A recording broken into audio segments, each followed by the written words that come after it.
Hey guys, tonight we slip quietly into a world without central heating, soft mattresses, or even glass windows. Yuri standing at the edge of a medieval peasant village.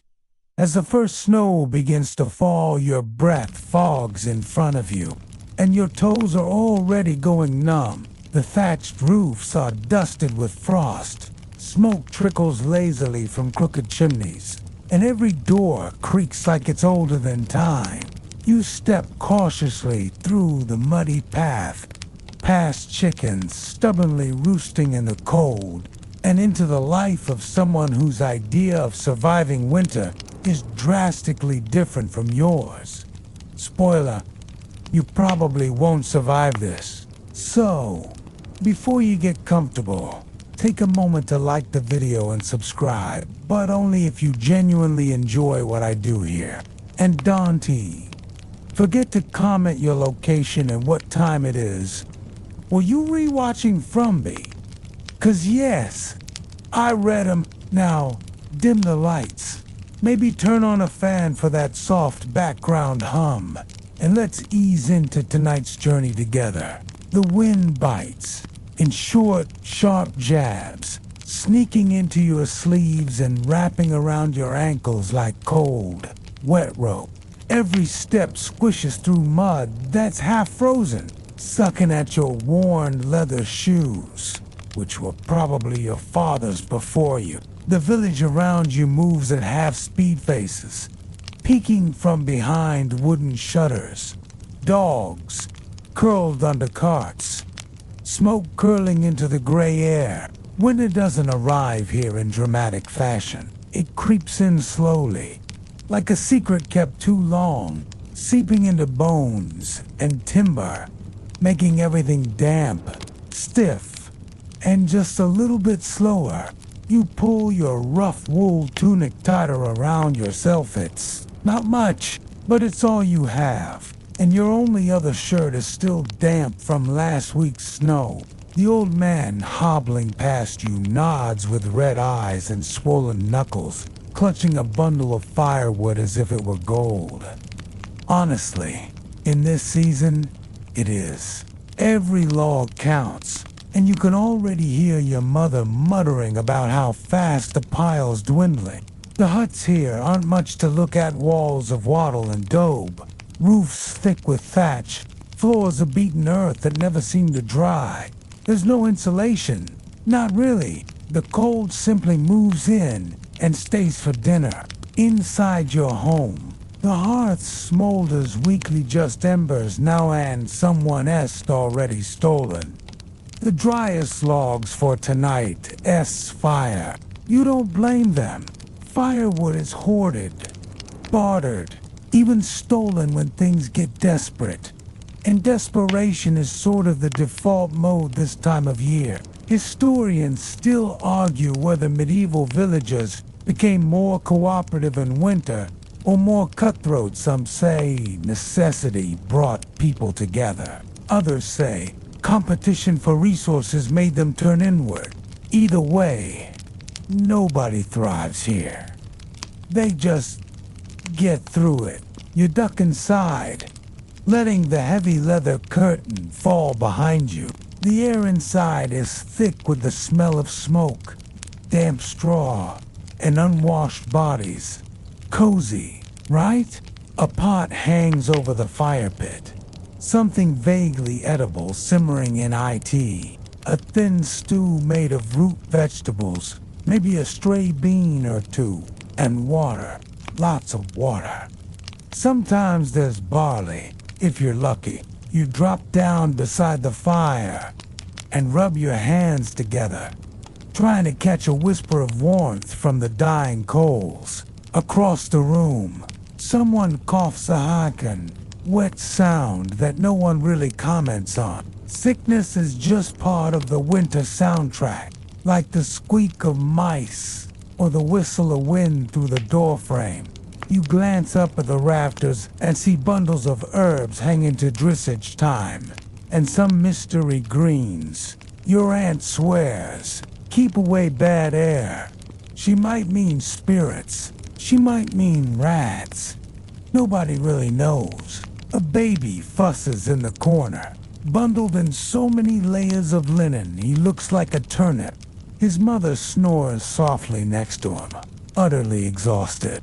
You're crammed in here with maybe 8 other people, your parents, your siblings, a cousin or two, someone's friend who's been staying since their hut caught fire. Personal space, never heard of it. Privacy is something the Lord gets. You get to share a blanket that smells like boiled onions with 3 other people, 2 of whom kick in their sleep. You remember hearing once about bed sharing as some kind of quaint historical oddity. Let's be clear. It's not quaint. It's crowded, sweaty, and a bit itchy. Especially with lice being a seasonal regular. You shift your position and hear the crunch of straw beneath your mattress. Such as it is, you wonder how much longer the daylight will last. In winter, the sun disappears fast, like it's got better places to be. Darkness isn't just night here, it's danger. Wolves are still a very real threat, especially for small villages like this one. Bandits, too, sometimes. That's why people bring livestock inside when it's especially cold. Better to trip over a chicken than lose your only food source. In some places, pigs actually slept in the same space as the family, grunting and snuffling in their dreams. It sounds wild until you realize how warm a pig can be. You lean your head against the wall cool, a bit damp. But Soledad, close your eyes, just for a moment. It's hard not to think about how slow time moves now. In warmer months, there's planting, mending, festivals, the occasional bit of gossip. In winter, there's just waiting. Everything is on hold until the ground softens again. Even the animals seem to pause, their routines stripped down to survival basics. Your little sister, bored of poking the embers with a stick, starts singing softly. The tune is old, maybe a lullaby, maybe a spell. Who can tell? Most of the songs around here serve both purposes. You remember when old Thomas claimed singing during snowfall would keep the ice from creeping into your joints? No one believed him. But we still hum when it gets too quiet. You shuffle toward the stew pot and ladle out a scoop of something that tastes like boiled disappointment with a hint of turnip. Still, it's warm, and that counts for something. You sit cross-legged, slurping slowly, while your feet thaw just enough to start hurting. That's always the trick. The first flush of heat is pain before it's comfort. Across the fire, your older brother peels a splinter from his hand with a knife, mumbling curses that barely rise above a whisper. It's oddly soothing, the rhythm of small complaints. Nothing dramatic, just survival. That's the mood. A kind of stubborn, sigh-heavy survival. And you know what? That's enough. Sometimes just making it through another night is its own kind of triumph. It's easy to romanticize history from a distance, to picture rosy-cheeked villagers laughing over mugs of mead, but in reality, nights like these were slow, cold, and quietly brutal. The kind of nights where every log burned feels like a victory, and every breath in a warm room feels stolen from death itself. As the fire flickers lower and the shadows grow long, you pull your knees to your chest and try to hold on to the warmth, the silence, and the deep, heavy rhythm of a village wrapped in sleep and snow. The moment you step back into your home after trudging through the icy mud and wind, you're greeted not by warmth, but by a thick, smoky haze that clings to your eyes and nose like a damp rag. Because medieval peasant homes aren't the cozy cottages your imagination wants them to be. They're smoky, damp, drafty boxers made from desperation, sticks, and occasionally cow dung. And somehow, this is the best case scenario. Your home is a single room, maybe two if you're lucky, or your family has a few more animals than average, and the walls are wattled, woven wooden slats plastered with a delightful blend of clay, straw, and manure that does its best to keep the wind out and mostly fails. You duck under the low wooden lintel, careful not to knock your head on a beam that's already seen better centuries, and step onto a floor that isn't really a floor, just packed earth, lumpy and freezing, and always slightly damp. Straw is scattered across it, not for decoration, but to soak up the mud and muck that you, your family, and your livestock track in daily. Yes, livestock. On especially cold nights, animals like pigs, chickens, and sometimes even a goat or two are brought indoors not out of affection, but because their body heat matters, and so does the fact that thieves, wolves, and freezing weather will claim them faster than you can say ham hock. Your breath curls in the cold interior as you blink through the smoke rising from the hearth, which sits in the center of the room, without a chimney to guide the smoke anywhere helpful. It simply wafts up, hoping to find the thatched roof's smoke hole, but mostly just lingers in the air and soaks into your hair, your tunic, and every inch of your exposed skin. Your eyes water constantly, and you're done tea. Remember the last time you weren't tea coughing from the sheer joy of indoor open fires? The fire pit itself is little more than a shallow dugout space ringed with stones, and the fire is never fully out. Even in sleep, someone is tasked with keeping the coals alive, lest the cold claim the house by dawn. Furniture is minimal. A rough wooden bench, maybe a stool, and a few chests for storing the absolute essentials if you're lucky. A handmade table squats in the corner, warped and stained from years of whatever passed for dinner. Beds are loose, bundles of straw thrown over wooden frames, or sometimes just the floor layered with rushes and cloaks. You sleep shoulder to shoulder with your family tangled in scratchy wool blankets and whatever spare garments you didn't wear that day. And your pillow, if you have oneies, likely stuffed with straw feathers if you're rich, or hay if you're not picky. The roof looms low overhead, woven thick with thatch that drips cold water onto your face during heavy snow or rain, and occasionally drops the gift of a sleepy mouse onto your chest in the night. The beams above are hung with everything from drying herbs to bits of food, and in some homes, salted meat or dried fish sway slightly whenever the wind winds through the cracks in the wall. You can hear your neighbors through those walls, by the way snores, muttering, the occasional fart.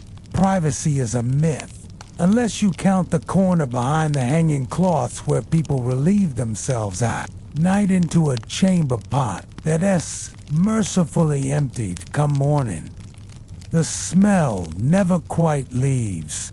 Sometimes you go outside instead, crouching behind the shed in the icy dark while your breath fogs and your rear end flirts with frostbite. The ceiling smokes, the floor sweats, and everything you own smells faintly of ash, cabbage, and wet wool. Scholars sometimes romanticize medieval peasant homes as communal spaces. But that's just a nice way of saying you live in a cold, smoky box with 10 other people and one furious goose.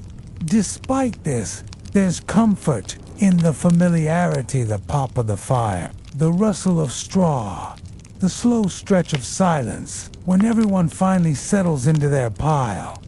There is also a strange rhythm to life here. You rise with the sun if it is visible, or just when the rooster says, And you end the day by the fire's glow, eating slowly, telling stories, or simply staring into the flickering light. Some homes have simple window shutters, no glass, just wooden flaps that get closed tightly against the night wind. Light during the day filters in through these slits, casting long beams across the dirt floor. And on good days, you can actually see the room without stumbling. But during winter, the light's more rumor than reality. Candles are too valuable to waste, so you rely mostly on the fire for illumination, and your eyes adjust to the gloom like a cat's.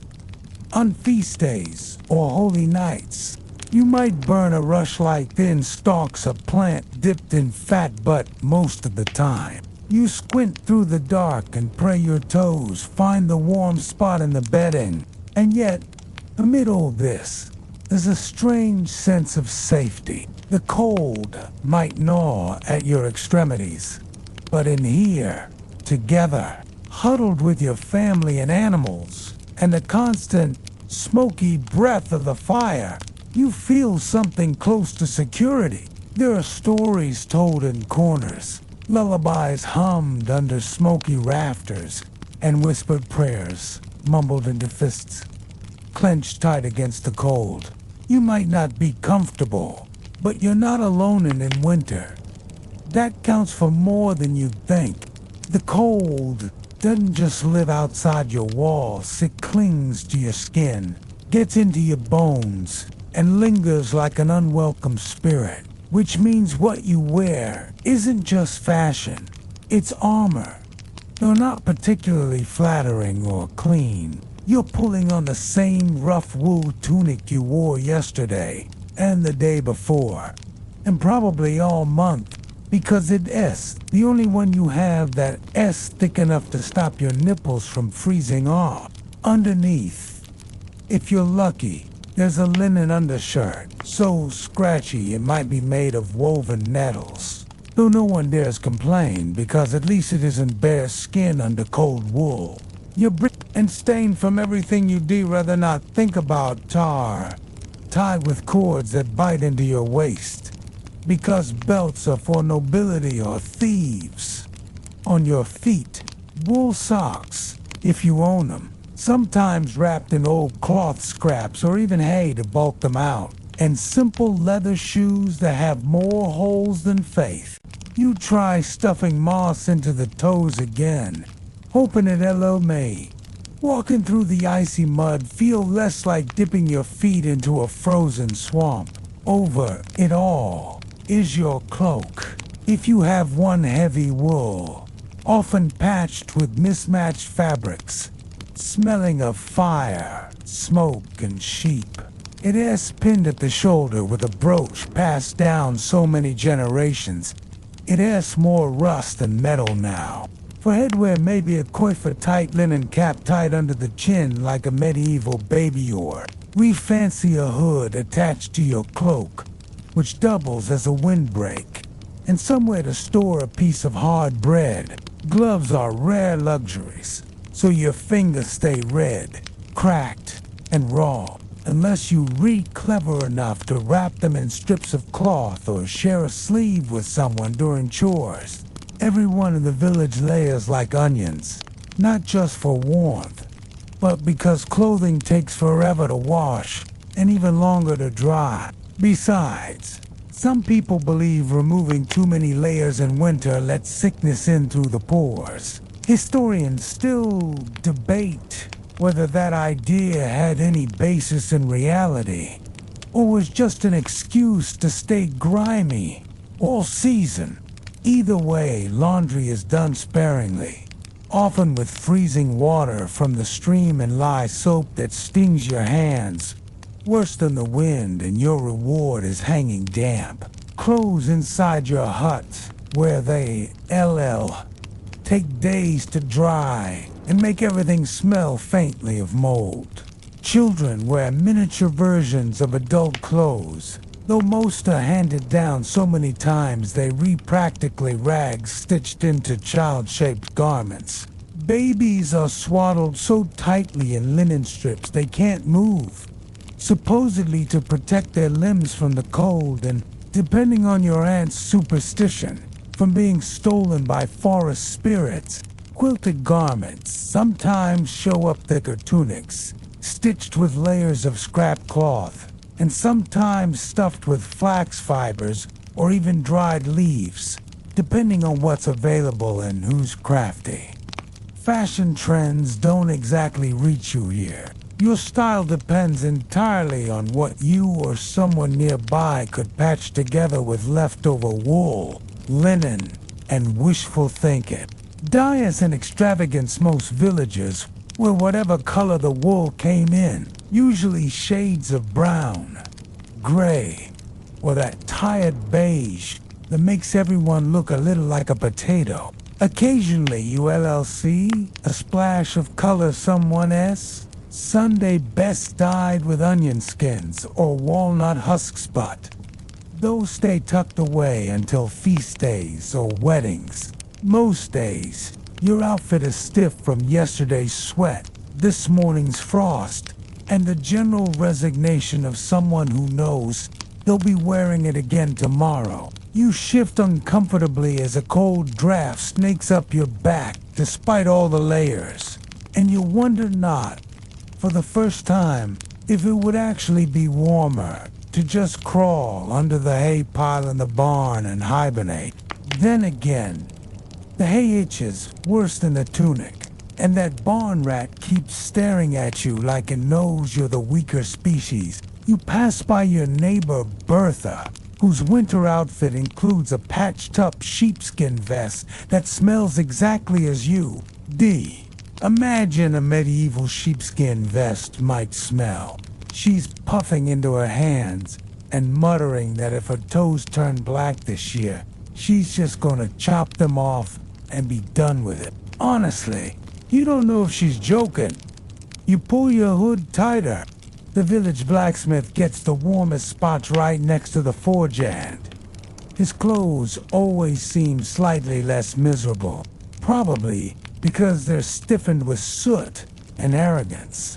The priest wears robes that look lighter than anything anyone else dares wear, but he's got that smug divine protection vibe going on, and probably a hidden layer of thermal wool from the abbey. At night, everyone strips down to some semblance of nightwear, which, let's be honest, is just the least gross shift you own. Or maybe nothing at all, if you're pressed for laundry or sleeping sandwiched between relatives. There is a myth that sleeping naked under wool keeps you warmer. Historians still argue whether this was folk science or just an excuse invented by horny couples. But even if it is true, the idea of peeling off your layers in a hut cold enough to preserve meat feels more like a dare than advice. You once heard a story of a traveler who came to the village wearing fur-lined boots, a velvet coat, and gloves with little metal buckles, and the locals stared like he'd just stepped out of a fairy tale. A week later, his boots were missing, his gloves found on Bertha's son, and he was last seen wearing someone's backup tunic and asking when spring might arrive. You'd feel bad if you weren't jealous. Sometimes, late at night, when you're wrapped in every item of clothing you own and still shivering, you think about what warmth must feel like when it isn't borrowed, bartered, or fought for. But then the wind howls outside, and you hear your little brother sneeze himself awake, and someone shifts beside you to steal back part of the blanket, and you realize that true warmth isn't really about the clothes at all.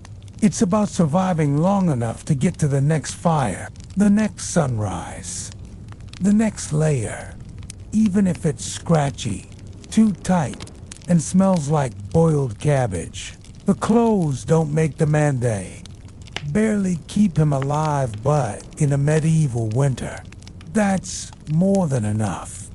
You awaken before the sun, not because you want to, but because someone across the room is already stirring the fire back to life. The scrape of iron against stone jarring in the cold stillness. And as your eyes flutter open in the dim light, the real fight begins not against wolves or hunger, but against the uncreeping cold that returns the moment the fire dares to fade. The hearth is the heart of the house, the only reliable source of heat, light, and hope.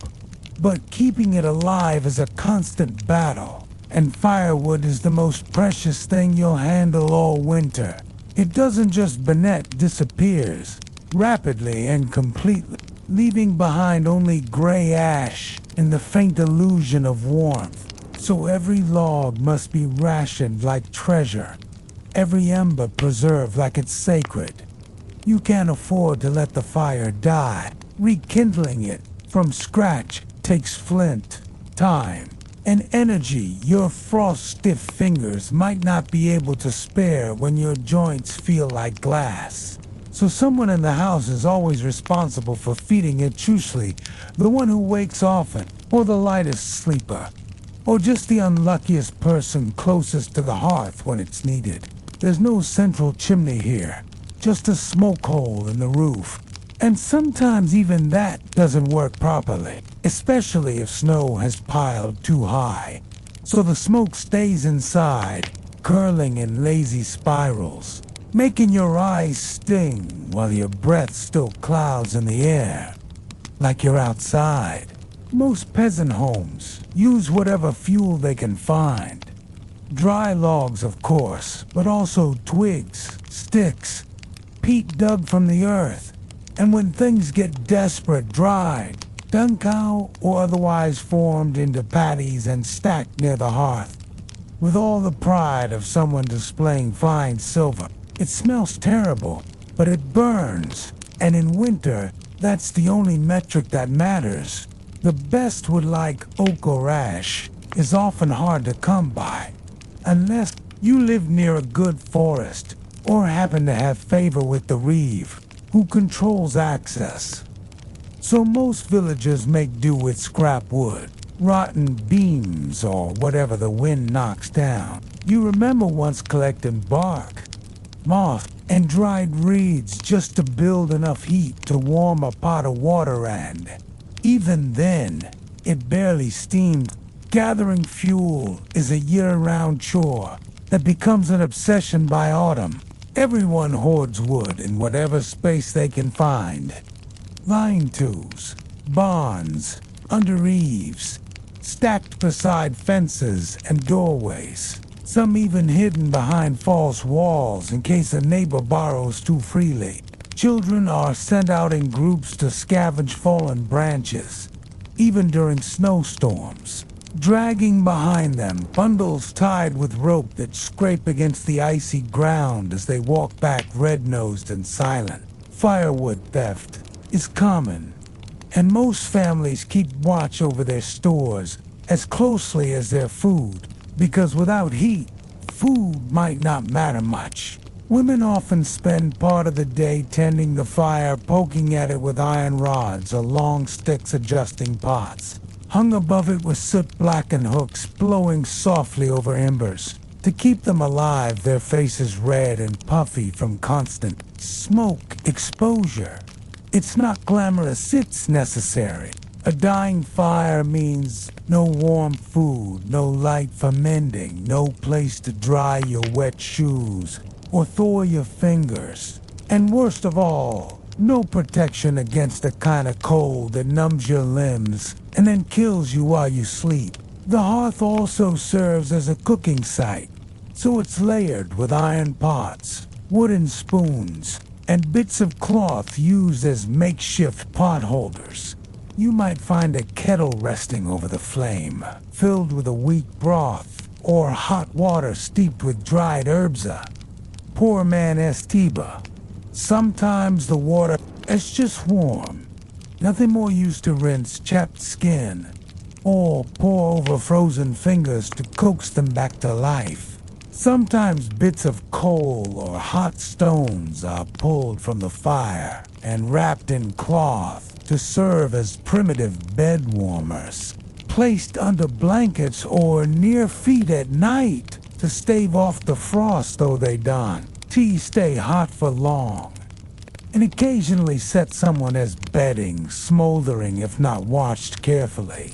Smoke settles into every surface of the home, coating walls and ceilings with a layer of soot that grows thicker with every passing winter, turning once white linens brown and giving the wooden beams an age-cracked appearance that somehow feels older than the village itself. You can taste the smoke in your bread, smell it in your hair, and carry it with you on your clothes when you go outside, like a lingering, unshakable fog. And yet, despite the smoke, the coughing, the endless quest for fuel, the hearth is everything. It's where you gather, where you eat, where you dry your clothes and say your evening prayers.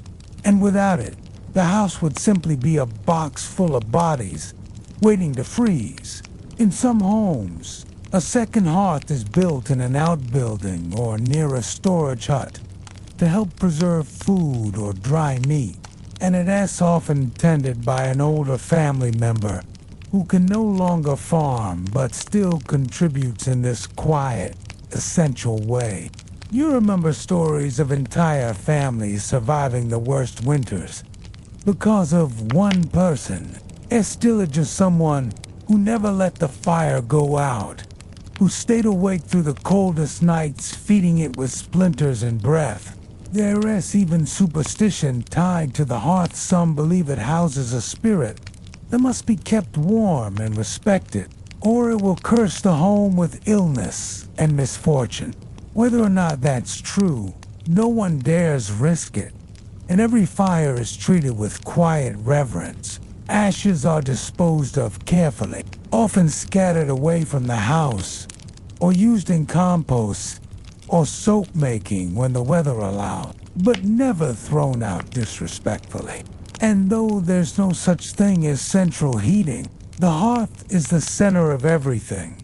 The mother's perch, the child's playground, the old man's storyteller chair. It glows in the dark like a beating heart, fragile but persistent, a stubborn flicker of life in a world that seems determined to freeze you into silence. You feel it in your stomach before you even open your eyes. The empty, sour ache that's been gnawing at your insides since the night before. Because in winter, hunger isn't a guest, it's a permanent resident. And the morning meal, if there is one, is more about calming the belly than satisfying it. There's no pantry, no shelves lined with snacks or preserved meals waiting to be reheated. What you eat depends entirely on what you manage to grow, dry, pickle, smoke, or hoard during the warmer months. And if the harvest was poor, or rats got into the grain sacks, or someone borrowed a little too freely from the communal store, you're left scraping the bottom of the barrel literally. Breakfast, if it comes, is often patash aginas, overcooked stew made from root vegetables, dried beans, and stale grains that's been simmering for days, sometimes weeks, with new ingredients added as they become available. And the pot never truly emptied because that base broth is precious. It's more seasoned history than soup. A legacy of desperate dinners cooked over smoky fires. Bread, if you're lucky enough to have it, is heavy and dark, made from rye or barley or whatever flour your family could afford or barter, and often as hard as the table it sits on. Especially after a few days in the cold, you chew slowly, dunking it in broth to soften the crust, pretending not to notice the occasional bit of grit or weevil hidden in the crumb. Meat is rare, a luxury reserved for feast days, or when a chicken stops laying and finds its fate sealed in the potand. Even then, it's stretched thin, chopped small, boiled to mush, and shared between too many mouths. Dairy is slightly more common. Cheese hard and aged, and smelling like sour socks still offers fat and salt to keep your body going. And milk, if the cow hasn't dried up or frozen overnight, is watered down to make it last. Eggs are gold literally traded, hoarded, and counted like coins and usually boiled into oblivion before being divvied up a half per child if you're feeling generous. Fermented food plays a big role tonight because of taste, but because it survives winter better than you do. Cabbage turned to sauerkraut, pickled onions, preserved fish, if you live near water, and dried apples so shriveled they resemble wrinkled fists of sugar and memory. And you eat these things slowly, reverently, because the next meal isn't guaranteed, and the one after that might not come at all. Historians point out that the average medieval peasant consumed a surprisingly large number of calories per day. But they rarely mention how many of those calories came from sheer bulk dense bread gruel and pop, thickened with whatever scraps were available, and how nutrition wasn't always part of the equation. You could be full and still weak, stuffed with starch and salt but lacking meat, fresh greens, or fat, and that kind of slow starvation hides in plain sight. You try not to think about spring your tits too far, too uncertain, and focus instead on what est in front of you. A crust of bread with a smear of animal fat, a bowl of tepid barley porridge with a few suspicious green flecks, and a piece of carrot that tastes like hope. Meals are eaten sitting around the hearth. Bowls shared. Spoons passed from hand to hand, if you even have more than one. Plates are wooden, sometimes just trencher stale bread used as edible plates, soaked with juice and then eaten, or tossed to the animals if they're lucky. There's no formal setting, no napkins. All courses just hands, mouths, and hunger. You eat quietly, quickly, because the firewood needs tending, and someone has to fetch water from the well before the surface freezes again. Outside, you hear a neighbor shouting about the last sack of oats, accusing another of taking more than their share, and you hope it doesn't come to blows like it did last year. Communal granaries exist in some villages, but trust in them depends on who is guarding the key, and whether they re-related to the reeve or the miller. Speaking of mills, grain must be ground before it's edible, which means braving the long, icy walk to the local mill, paying a fiafanin.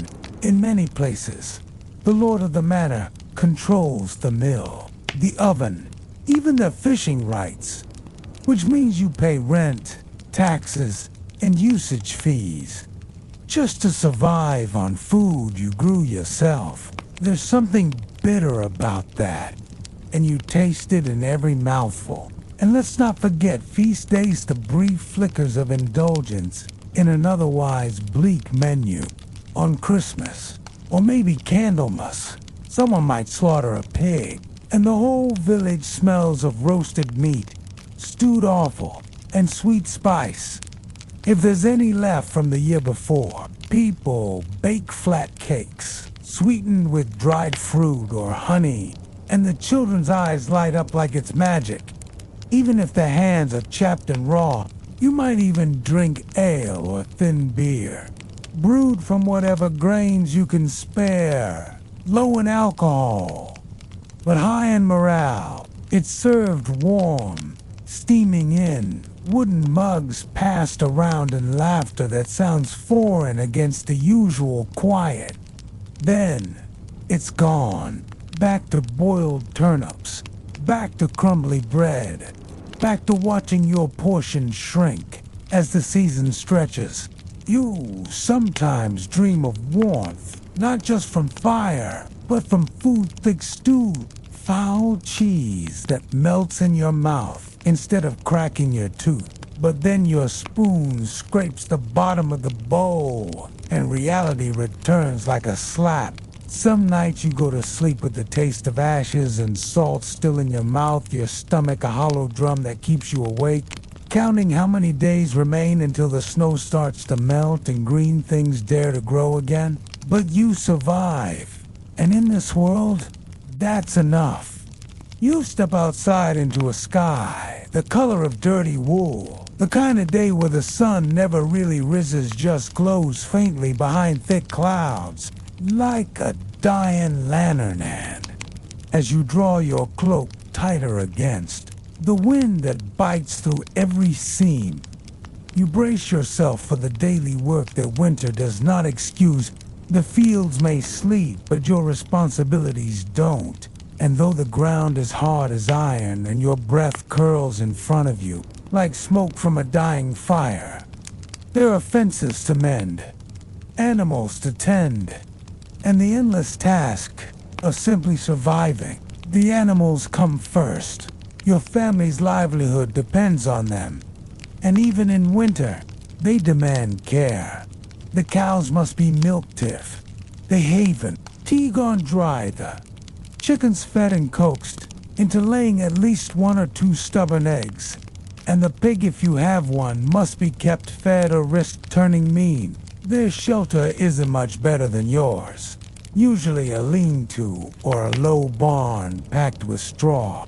And it's your job to scrape frozen manure from the floor, add more bedding, and keep them from freezing to death. You haul buckets of icy water from the well, teeth gritted, hands nearly numb, spilling just enough to soak your woolen gloves, a mistake you'll regret all day.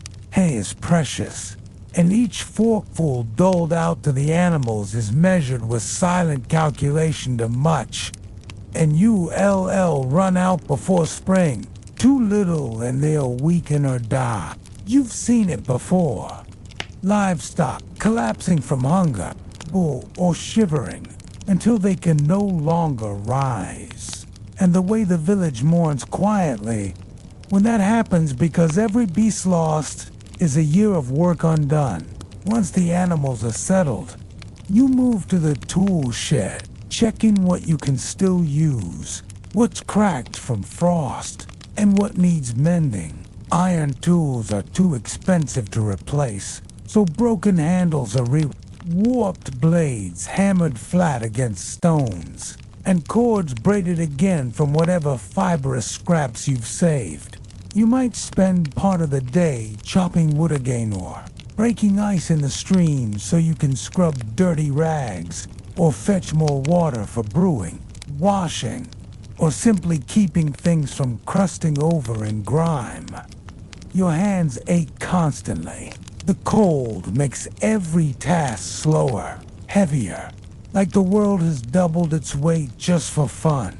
Occasionally, you help with communal duties, clearing paths of snow so the carts can get through, assisting the reeve in counting livestock for the manor's records, or joining other villagers in repairing a collapsed shed or frozen fence. No one gets a pass, not old, not young. Everyone contributes, because winter in a medieval village is a team sport, and if one household fails, the ripple spreads. Work begins before dawn. It only ends when darkness takes over entirely, which, in these months, happens frustratingly early. By mid-afternoon, the sun is already slipping away, and the shadows grow long and blue across the snow, stretching like fingers toward the edge of the woods. But even then, your tasks aren't done. If you're lucky enough to have a spinning wheel, winter is the season to use it. Wool must be spun into thread, which can then be woven into cloth, and cloth into garments or blankets. Step is slow, repetitive, and punishing on the joints. Women and older children sit near the hearth, spinning their hands, red and cracked, pushing through hours of rhythm and hum, while others knit, stitch, or patch together old garments that have been worn too thin to last another season. You've patched your own tunic so many times it barely resembles its original shape, more thread than fabric, more memory than clothing. Historians often romanticize medievals, but it is less charming when you re-unpicking seams by candlelight, because you can afford to waste a single scrap. You mend shoes with boiled leather, reinforced soles with bits of old wood or bone, and pray each pair holds until spring. And there's the roof always. The roof, thatched and crooked. It leaks with every thaw, groans under snow weight, and must be checked constantly for damage. You've climbed up more than once in the cold with frozen fingers just to stuff straw between beams, or lay new reeds, where the wind tore the old ones loose. Some homes collapse under the weight of snow, and you've seen whole families huddled in barns or sharing space with neighbors, wrapped in rags, waiting for a miracle or warmer weather, whichever comes first. And if you're a servant or a villain, you don't just care for your own land. You must fulfill your labor duties to the manor as well. This might mean hauling goods to the Lord's storehouse, repairing his fences before your own, or trudging miles to help mend the roads that lead to market towns you'll never visit for leisure. The balance between self-preservation and obligation is fragile, and resentment brews like the sour ale kept in cellars, bitter, dark, and best swallowed quickly. Quirky practices pop up here. To some families, hang dried nettles or rowan branches near doorways to ward off cold spirits, while others swear by burying a clove of garlic under the hearth for warmth. Though no one can agree if it actually works or just smells awful, historians still argue whether these customs held real communal meaning or were just ways of giving form to helplessness. Little rituals that gave cold peasants the illusion of control. But you perform them anyway, because why not? It's not like science is here to help yet. As night creeps back over the village, you return inside, your limbs heavy, your stomach growling again, and your fingers too stiff to unlace your boots.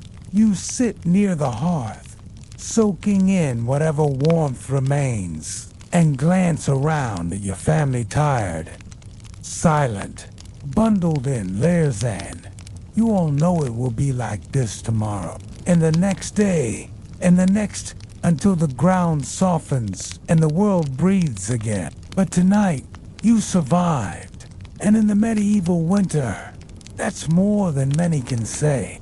Night settles over the village like a wool blanket, thick, dark, scratchy, and even though you've already worked from before dawn, your body aching in places you didn't even know had muscles.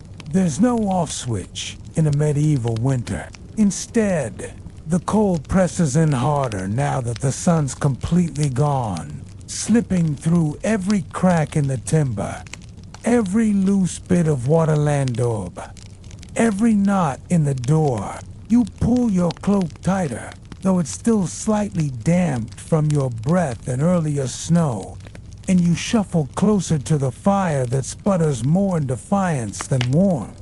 The hearth is the heart of your home, a shallow pit of embers rimmed with stones, sometimes lined with clay. If someone in your family was clever with their hands, its glow casts flickering shadows on the walls, and the air smells of smoke, wet wool, and the faint, sharp tang of animal fat from the lamp on the shelf. This is the time of evening where you're supposed to rest, but even rest is labor here. You tend to garments, rewrap twine, twist dried herbs into bundles to hang from the rafters, not for medicine, necessarily, but because you hope their scent might mask the smell of your unwashed boots. Someone might be mending a fishing net that won't be used until spring, or scraping candle drippings to mold into a stubby new taper, or checking mouse traps made from split twigs and spoiled cheese. You hear the crackle of wood, the cough of your uncle, the soft snore of your sister, already curled up near the fire, and the occasional gust of wind outside that makes the whole hut groan like it is alive and annoyed. In some homes, this time would be for stories, folk tales passed down by memory alone, full of wolves, saints, witches, and long-lost kings who always seem to get colder than you before finding salvation.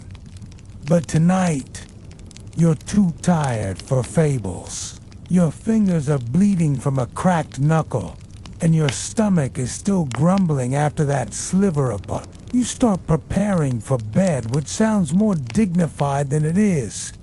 Don't really have a bed, just a pile of straw in the corner layered with threadbare cloth, and if you're lucky, a sheepskin with most of its wool still attached.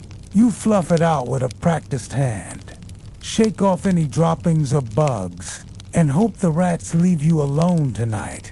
Everyone sleeps together, not because it's cozy, but because it's the only way to keep warm. The younger kids tuck between older siblings. Parents flank the outer sides, like tired human walls.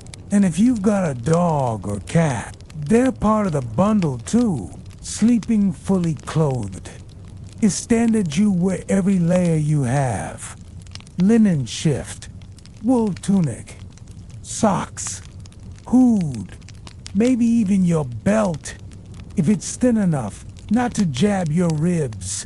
Your boots stay nearby, either under your blanket to keep them from freezing or at the foot of the hearth to dry slightly in the embers' warmth. The idea of privacy is a luxury you've never even imagined. Even couples lie side by side with children between them, and any whisper of affection gets muffled by snores or the creaking of the wind in the beams overhead. Some houses have a loft or a small second platform for sleeping, but it has no grand chamber, just a wooden board raised off the ground to escape drafts and maybe the damp that seeps in through the earth below.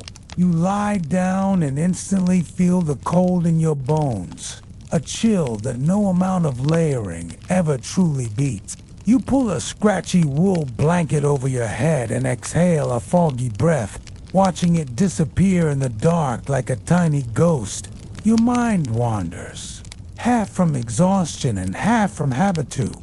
Think about whether the hens will make it through the next frost, whether the roof will hold if the snow piles up again, and whether the spinning you didn't finish tonight will be missed come spring. Historians still debate how much actual sleep people got back then.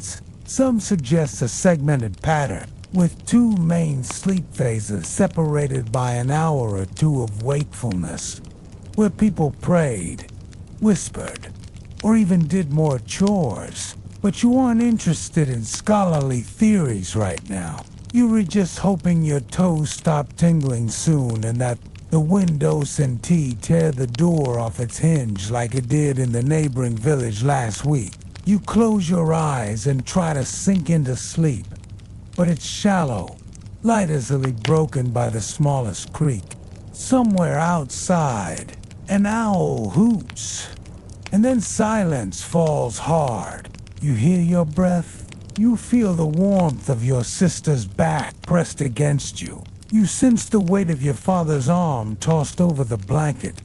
Protective, even in slumber. There's comfort in this closeness, not romanticized, but real, practical, rooted in survival, body heat, is your most precious resource tonight. You dream light, flickering dreams of green fields, apples in summer, maybe even a clean tunic that doesn't itch. A few hours later, you will all be roused by the crow of a half-frozen rooster or the drip of melting frost into a wooden bucket, and the cycle will begin again. But for now, you rest not deeply, not luxuriously, but just enough to face another day. Morning doesn't so much arrive as it creeps in under the door, sliding along the dirt floor in pale threads of light. Not golden or warm, but the kind of gray blue that lets you know the frost didn't tea-let up overnight. Not even for a moment. You wake up slowly, not because you're well-rested. That concept doesn't really exist here, but because movement hurts. Your limbs feel like someone replaced your joints with frozen hinges. And as you sit up under the weight of your blankets, you hear the groaning of everyone else doing the same. A synchronized symphony of exhaustion. The hearth has gone out again, despite last night's careful banking. So your breath fogs as you speak, murmuring a groggy morning blessing to no one in particular. Your first task before relieving yourself outside, before checking the fire, even before waterist, to brush off the tiny bits of straw that have worked their way into your clothing and hair overnight. Then it's outside, boots stiff and fingers stiffened even more, to empty the chamber pot and scatter the contents far enough from the house that it won't freeze into a reminder. You re-enter the house shivering, squatting by the hearth to coax the coals back to life, blowing gently into the ashes and adding twigs, dried moss, and whatever scraps you didn't burn the day before. If you're lucky, if not, you might spend the next half hour crouched in smoke and frustration while your stomach growls impatiently. There's no breakfast waiting, only what you scrounge together. Usually that means crusts of dark bread gone rock hard overnight, soft in thin broth, if any's left, or a hunk of cheese that's more rind than nourishment. Your teeth ache as you chew. Water must be fetched again, so you drag yourself to the well with your bucket, slipping on patches of ice where the sun hasn't reached. As you haul up the rope, you wonder how long your muscles will hold out this winter knot. In a dramatic, poetic way, but in a genuinely practical sense. Everyone talks about surviving until spring like it's a guaranteed checkpoint. But people do disappear quietly in the colder months. Sometimes in bed, sometimes on the road, sometimes simply without a word. You've already seen one old man wrapped in linen and buried under shallow, frozen earth. And though no one cries loudly, the silence that follows these moments is weightier than any sermon. Back at the house, the chores resume. The animals must be checked again and fed again. The thatch needs pressing down with a rake to keep snow from collapsing it. And the smoke holes in the roof need clearing to prevent the buildup of soot and choking fumes. You sweep the floor with a bundle of twigs tied together. Not for cleanliness, God knows. Nothing here is clean but to keep the layers of dust and food scraps from becoming a bedding invitation to rats. Speaking of rats, you set a few crude traps along the wall and check the sacks of grain and oats stored high on wooden shelves, hoping no holes have appeared overnight. The candles are nearly out, and someone must go begging the tallower in the next village for scraps to make new ones, or barter eggs for rushlights dipped in pig fat. If the day is tolerable, which means just above freezing, you may be called upon to walk with others into the woods, looking for fallen branches or even small game. You wrap your feet in extra cloth and step cautiously into the trees. Your ears fill with the crunch of old snow and distant bird calls. The forest isn't romantic here. It's not a place of wonder, but a survival zone, full of risks. Wolves are rare, but not mythical. And even poachers are a threat when food is tight. Still, you keep your eyes peeled for anything. Edible roots, mushrooms, even tree bark. You might scrape and boil to make a barely palatable tea. On the way back, you hear an owl hooting in Daylita, bad omen. Some sand. You wonder whether that means someone else will freeze tonight. Back home, the village gathers briefly at the church. Your village is lucky enough to have one with a priest Latin over the cold stone floor while people nod off, heads bent more in fatigue than reverence. After the prayer, you swap news. A neighbor's goat has died, another has lost 2 chickens to a fox, and a traveling tinker passed through 3 nights ago with tailies of snow so deep in the north that it buried barns. These gatherings are part ritual, part survival, not just spiritual nourishment, but emotional insulation. You need these touch points to remember you're part of a larger weave of people, all frayed, but still holding together. Back in your own hut, you spend the afternoon repairing things again. That's the theme of the season. Repair what you have, because nothing new is coming. You fix your mother's shawl with leftover wool from last year, stitch up your brother's glove with twine, and sit with your back to the fire as your toes thaw just enough to start aching. You pull your knees to your chest and think of nothing in particular, just waiting for the light to drain from the sky once more. As evening arrives, the fire's rebuilt for warmth, and the pot hung over it holds something like dinner lentils maybe, or a thin broth with hints of turnip and the smoky flavor of the iron cauldron. It is simmered in. No spices, of course, and certainly no meat, unless something died by accident. You eat slowly, scraping the bowl clean with your crust and licking your fingers, because waste is a sin and hunger is patient. Night falls faster than it should, and the wind picks up again. You hear it in the chimney, in the trees, in the creaking timbers of your walls. You wrap yourself in the same layers you wore yesterday and the day before. You pull your blanket over your head, and you pray not for comfort, not even for relief, but simply to wake up tomorrow and do it all again.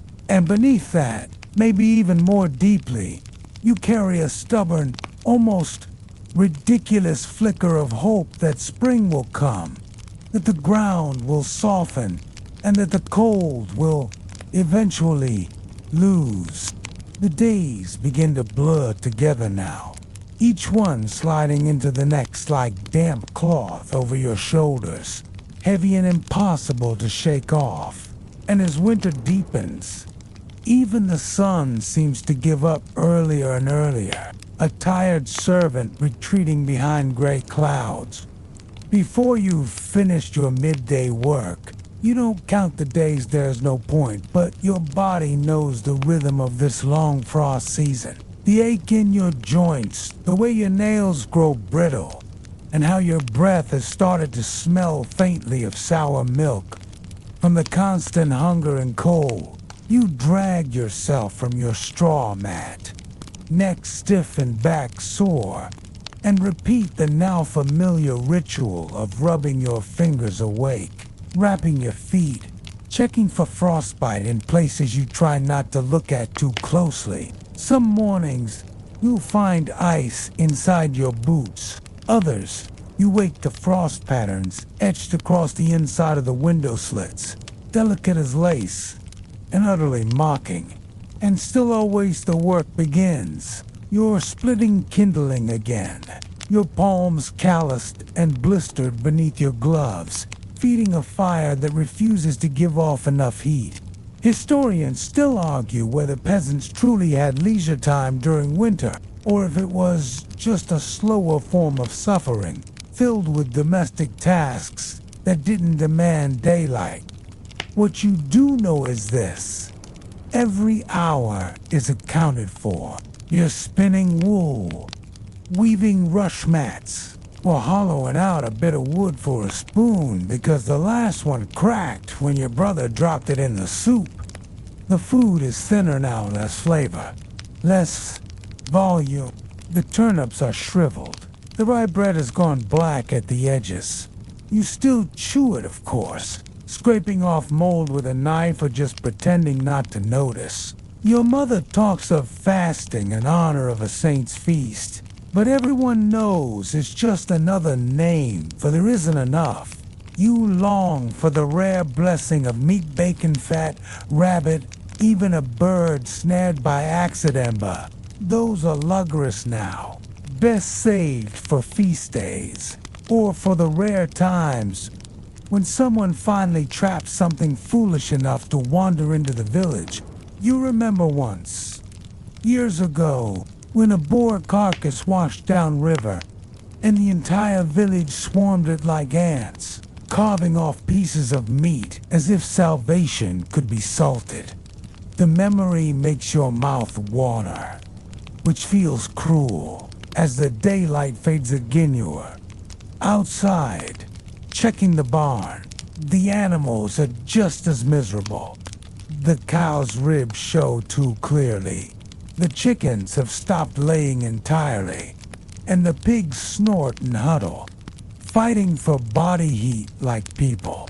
You gather their dung and press it into frozen lumps to dry for fuelius.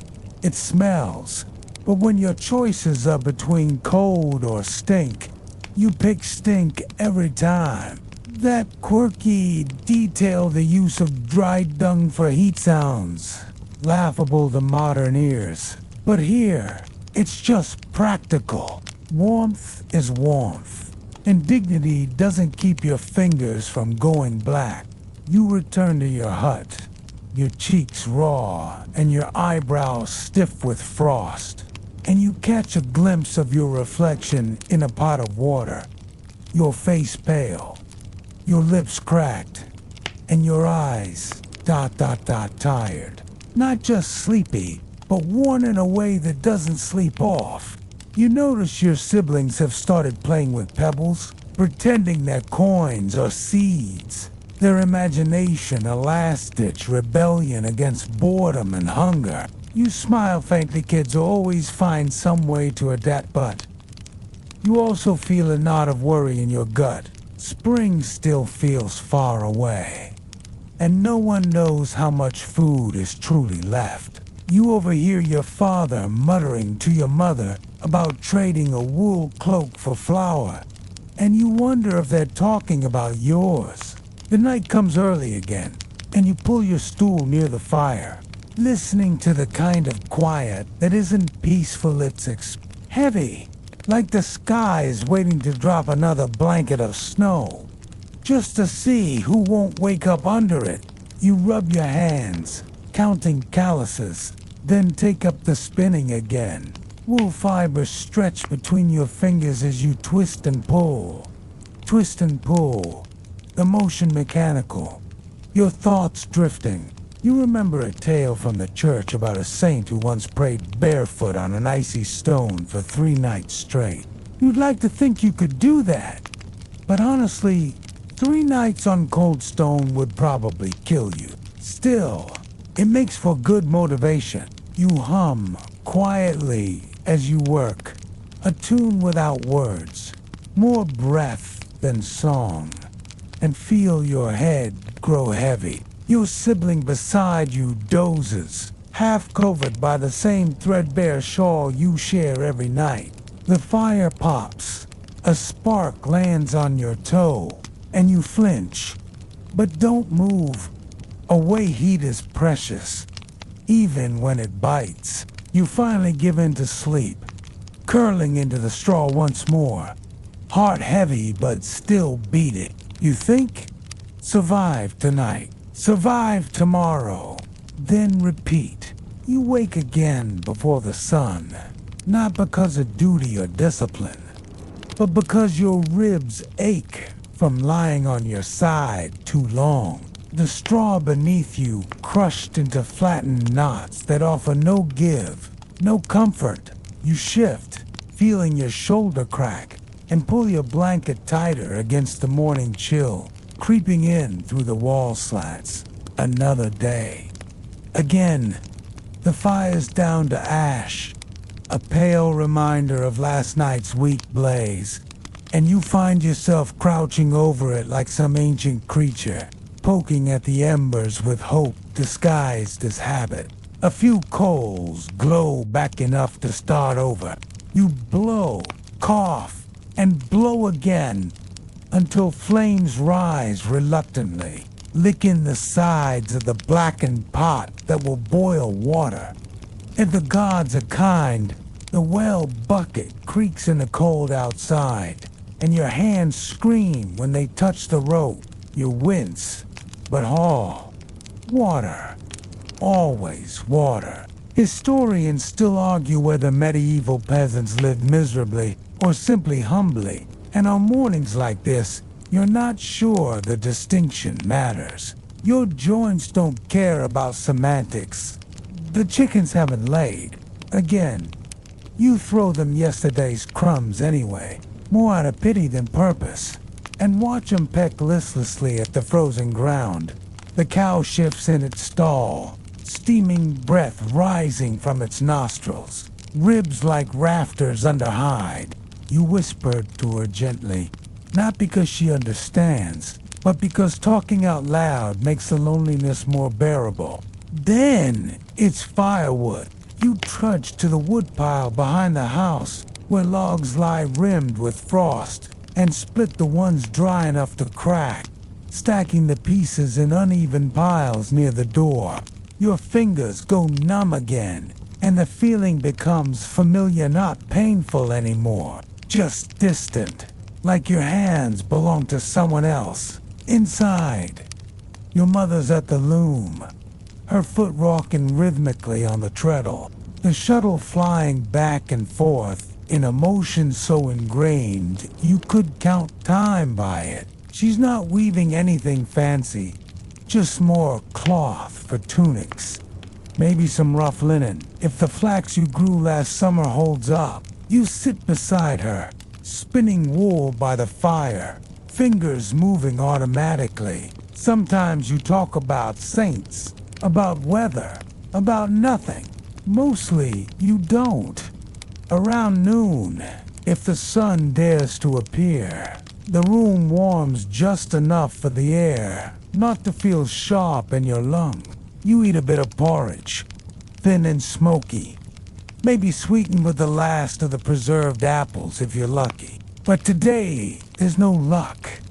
Just oats, hot and bland. The wind outside picks up, rattling the shutters like an impatient guest, and you pull your shawl tighter around your shoulders.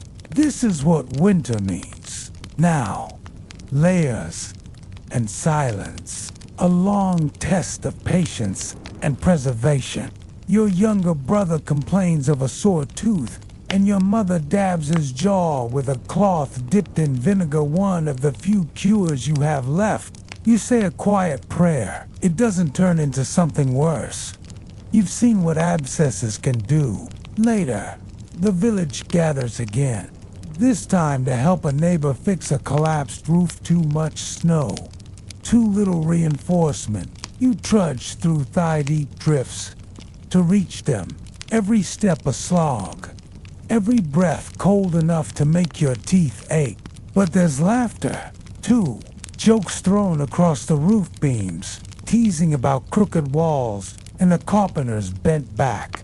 It's not joyful, exactly, but it's human, and that's something. You work with frozen fingers until dusk, then stagger home, smelling of sweat and soot, boots soaked through. Inside, the fire is strong again, and you feel the warmth hit your cheeks. As you step in, your skin prickling from the sudden contrast. Dinner is the same. Soup and bread. Bread and soup. But someone traded for a sliver of dried fish, and the smoky saltiness blooms on your tongue like a memory of the sea. You all eat slowly, reverently. Even your younger sibling quiet for once. As night presses in, your father mumbles a story one. You've heard a dozen times about a knight who ate only snow for 40 days and lived to slay a dragon. It's nonsense, but you don't interrupt. You just watch the firelight dance across his face and think how he looks older this year. The shadows seem deeper in his wrinkles. You help your siblings settle into the straw, pressing warm stones wrapped in cloth near their feet, an old trick. But it helps. Then it's your turn. You lie down last, staring up at the rafters, watching puffs of breath float upward. The wind howls again, louder this time, and the shutters creak like old bones. You close your eyes, listening to the soft breathing around you, the crackle of wood, the quiet hum of survival. You tell yourself, not out loud, but with the certainty of ritual, you'll do this again tomorrow, and the day after, and the day after that, because there's nothing else but to keep going, and that somehow is enough. It's dark when you open your eyes again. Not the soft, cozy dark of comfort, but that oppressive kind of pre-dawn void that presses in from the corners of your hut and settles on your chest like a silent weight. The fire has died down to a few defiant coals, glowing like the eyes of something ancient, and your body resists the call to move, every joint aching as if filled with stone. But you know staying still means the chill creeps deeper. So you grunt softly, roll from the straw, and feel the shock of the air bite into your neck as the threadbare blanket slips away. You nudge your sibling, who stirs but doesn't wake, and shuffle toward the hearth, pulling your wool tunic closer with a motion so habitual it barely registers. You strike the flint, sparks skittering across the cold stones, and finally, mercifully, a flame licking the dry bundle of kindling into something resembling warmth. The first thing you do now, before even speaking, is check for signs of frost damage on your toes. Left foot's been numb for days, and you press against the skin, watching for that terrifying grayish tone that signals the worst. It still hurts, and that's good. Pain means alive. You pull on your patched boots, shoving scraps of wool and straw around your ankles to fill the gaps. Hunger claws at your stomach, but there's no breakfast yet. There might not be breakfast at all. The pantry has grown eerily quiet, its shelves echoing with the sound of scarcity, and even the mice seem to have moved on. You step outside into the white silence. The world has been smothered in snow overnight. The drifts now wait, gleaming under a pale sky that promises no warmth, only light. You push through to the woodpile, your breath puffing like steam, and start gathering fuel. There's a rhythm to the work. Haul, split, stack, warm fingers, repeat. Inside, your mother is boiling water with a few shriveled roots and leftover oats. No salt today. It ran out 2 weeks ago. You eat slowly, chewing each bite more than necessary, tricking your body into thinking it's more food than it is. The fire crackles as you sit beside it, trying to ignore the wind, gnawing at the thatch roof. This time of year, it howls like it's angry, like winter itself has grown bitter and vindictive.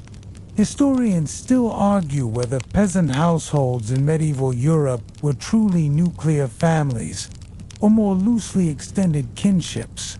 But what's clear to you is that survival binds everyone tighter than blood. The neighbor's boy is here again, helping patch the walls with clay. In return, your father gives him a meal. Barter isn't just a system, now it's a language. Help for help. A spoonful for a chore. Sometimes a story in exchange for silence.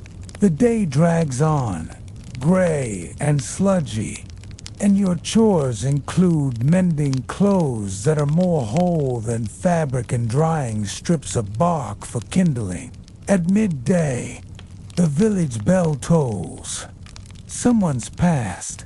You trudge to the chapel with the others. Not out of duty, but solidarity. Death is no longer a surprise, it's a neighbor, a guest you keep a bowl ready for.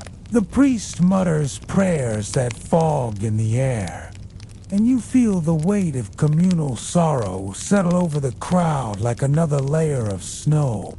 On the way back, you trade a spool of thread for a piece of old cheese.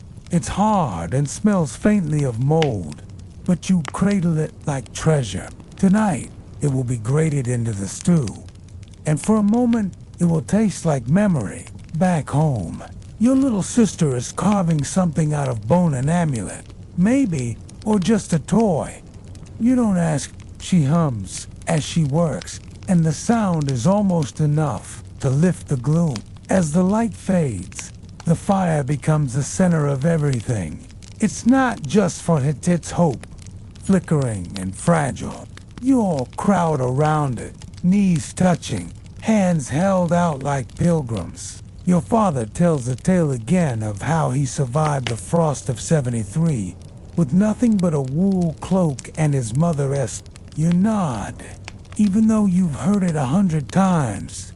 It's a ritual now, part of the night's armor. As the wind rattles, the shutters, and darkness presses in, you lie down once more, heart still beating its steady rhythm beneath layers of wool, and remind yourself that you've made it through one more day. You survive, and in this season, that counts for everything. Your body wakes before your mind does, stiff from the cold and twisted in the same bundle of blankets and straw you fell asleep in.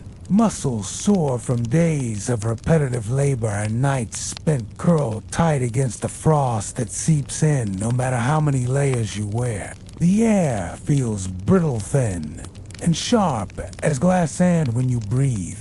It scrapes through your throat like splinters.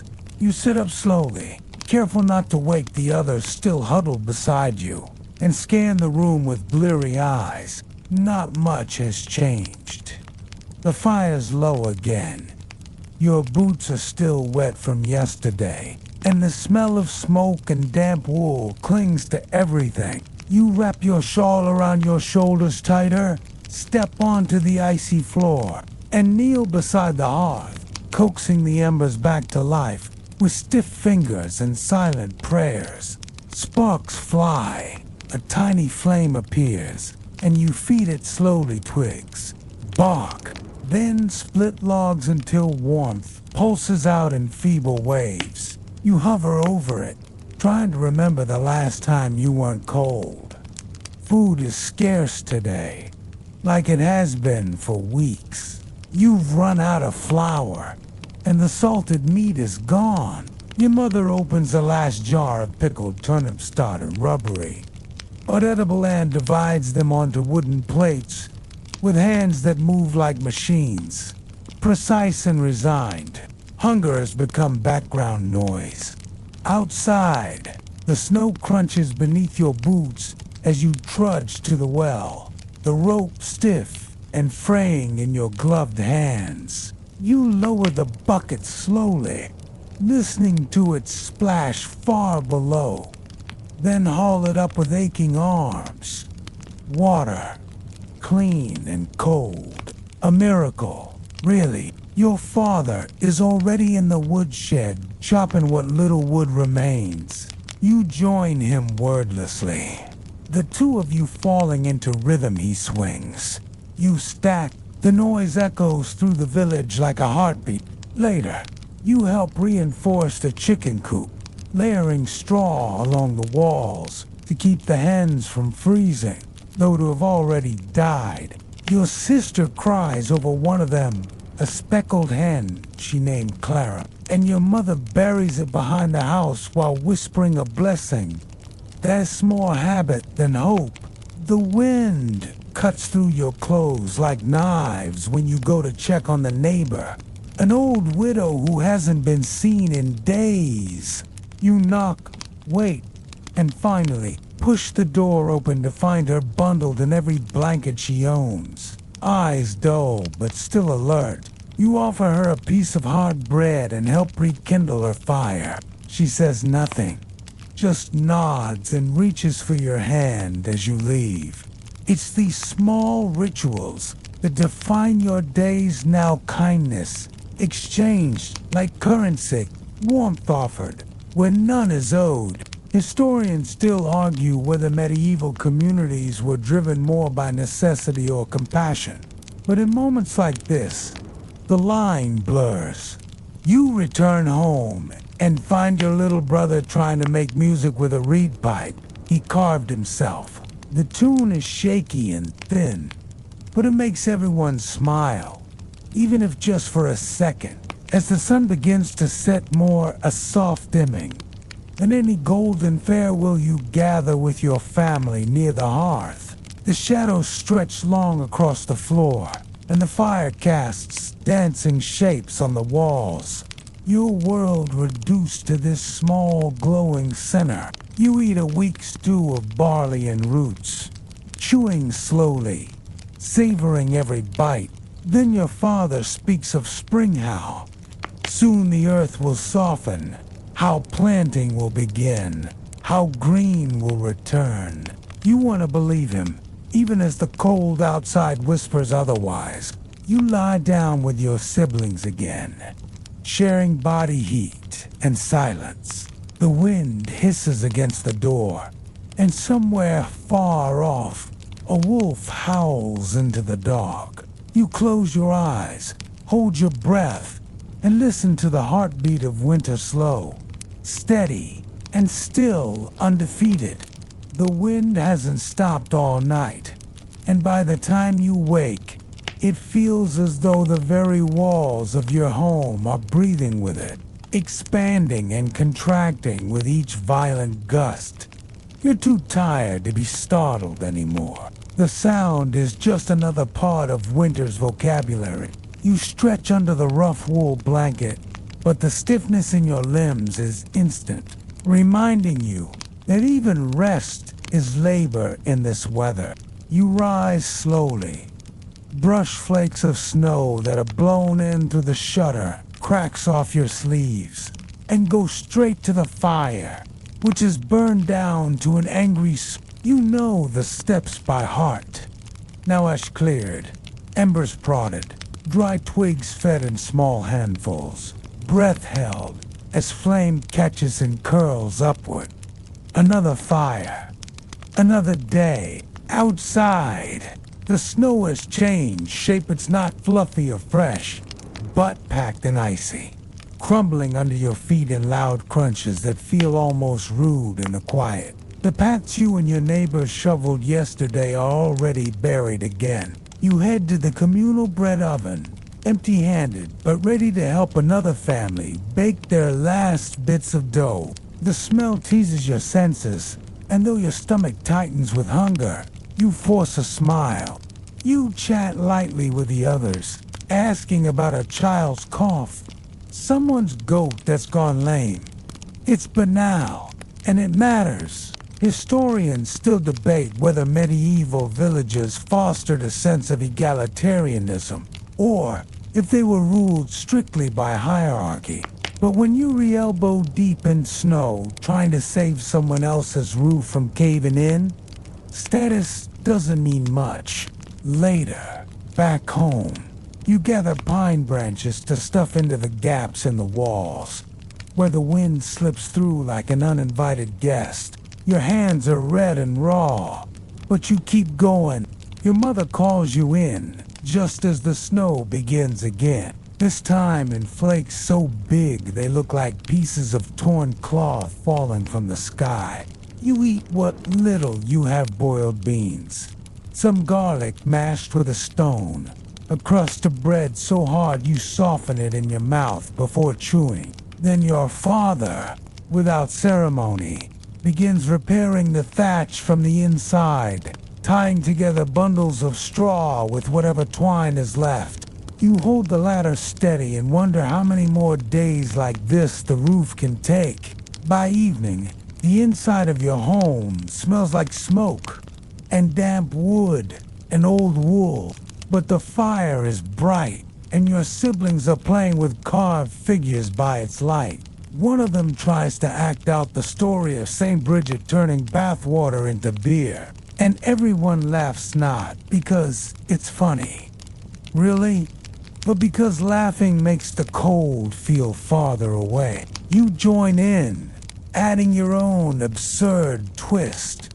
Bridget also turned pigs into pillows and made frost taste like honey. Even your mother smiles, which is rare. The wind howls again, louder this time.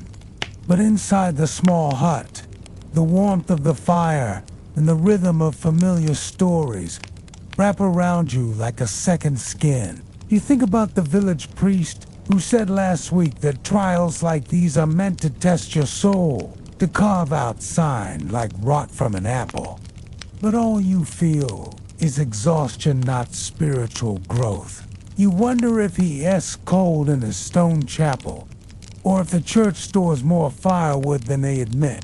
As the night thickens, the world narrows down to flickering lights and the slow settling of snow outside. You tuck your younger brother in, placing the hot stone you warmed earlier at his feet, and then lie down beside him, back curved, shoulders hunched.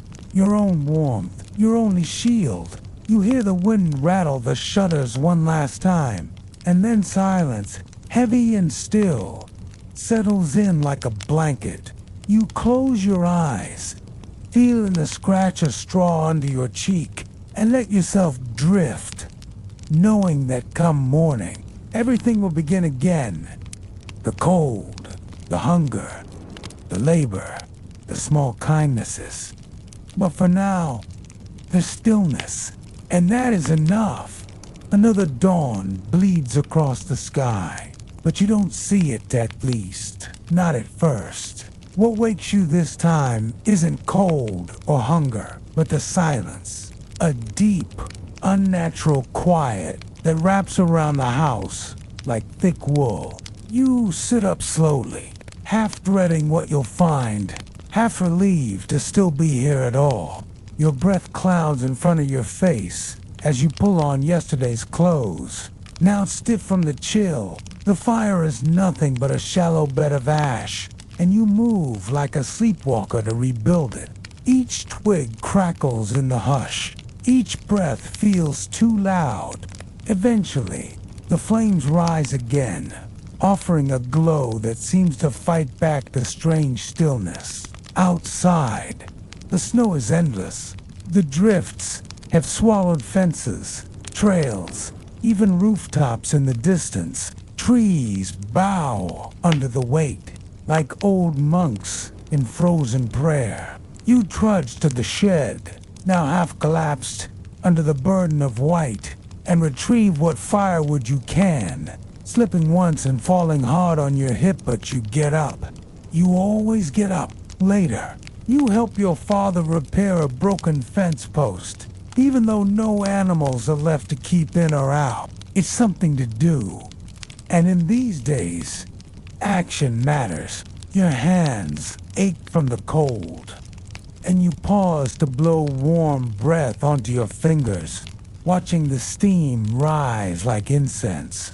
A neighbor walks past, bundled like a scarecrow, dragging a sled with bundles of straw for bedding. You nod at each other, no words, none needed.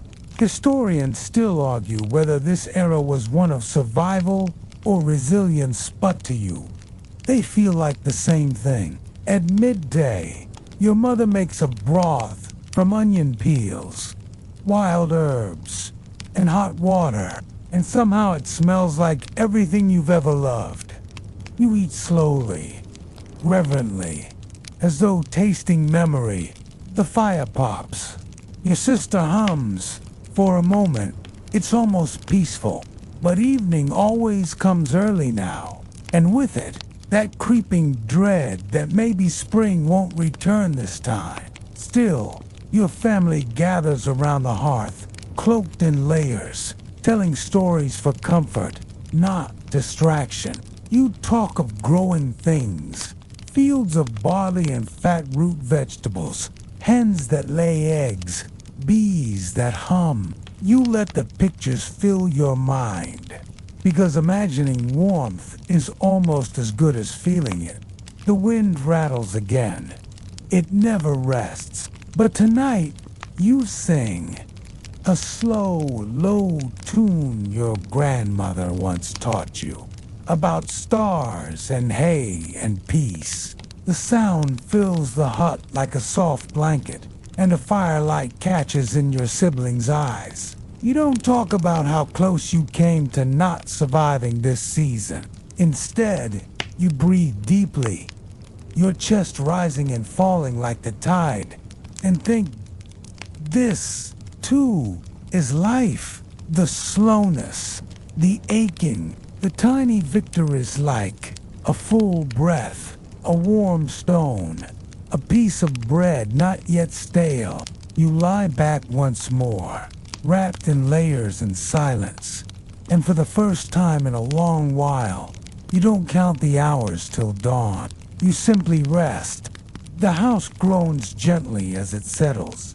And the last thing you hear before sleep is your own breath, steady and soft, mingling with the wind outside. Now, everything slows. The fire is little more than a flicker behind your closed eyelids, and the air feels thick, not with cold anymore, but with a deep, hushed quiet that settles over your chest like a feather-stuffed quilt. You lie still beneath your rough blankets, not needing to move, not wanting to. The wind is faded to a distant murmur, like the sea in a seashell, and the sounds of the data chopping wood, the crunching snow, the low chatter of survival have all softened into memory. Your body sinks deeper into the straw mattress, its scratchiness no longer bothering you, just another texture fading into the background. Even the ache in your limbs feels far away now, like something you once carried, but have gently set down. Your breath becomes slower, longer, until you're not sure where one breath ends and the next begins. Images float gently behind your eyes. A warm patch of sun on thawed ground. The green promise of spring leaves. The buzz of bees around open blossoms. These aren't dreams, yet they're wishes wrapped in sleep, fragile and glowing. The house doesn't creak anymore. The night has accepted your presence and lulled you into its rhythm. And as your thoughts grow quiet, as even the memory of cold begins to blur into a soft hum, you realize you've made it through the frost, through the hunger, through the night. You are safe, you are still, and now you are drifting. So let it all go, the hardship, the noise, the old bones of history, and let the slow warmth of rest carry you deeper into the dark, when no wind can reach and no memory hurts. Float here a while, just like this. You've earned it.